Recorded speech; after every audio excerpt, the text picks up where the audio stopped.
Gihatagan og oportunidad sa Department of Labor and Employment Condole, Davao de Oro nga makabaton og panginabuhian ang mga persons deprived of liberty kun PDL samtang temporaryong anaa sa Montevista District Jail. Pinaagi sa pag-turnover og bakery equipment nga nagkantidad og 400,000 pesos gikan sa dole. Nagpadayag sa ilang pagpasalamat ang Montevista District Jail sa walay puas nga pagpaningkamot og suporta sa ahensya pinaagi sa bakery equipment nga gitawag og MDJ Bakery nga dakong tabang sa mga PDL nga makahay moral ug mapakita ang ilang nakatunan nga skills atol sa bread and pastry training nga gihimo sa Technical Education and Skills Development Authority kun TESDA. Ang bakery magtanyag og siyam ka klase sa tinapay sama sa load bread, ensaymada, monay, panzo, heart bread, cheese desal, chocolanay, Four Fingers, and Three Sisters nga available sa tanang BGMP personnel ug bisan sa mga consumer gawas sa jail.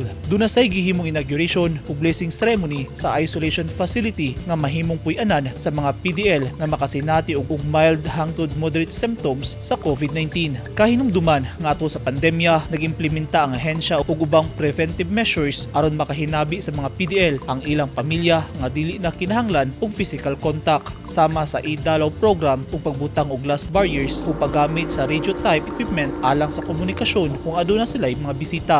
Gitambungan ni Dole Provincial Head Neil Alan Baban ang aktibidad girepresentahan sa livelihood focal person Eric Valiente, Mayor Cyrix Basalo nga girepresentahan ni Jill Toyong Siaw ug BGMP regional ug district officers.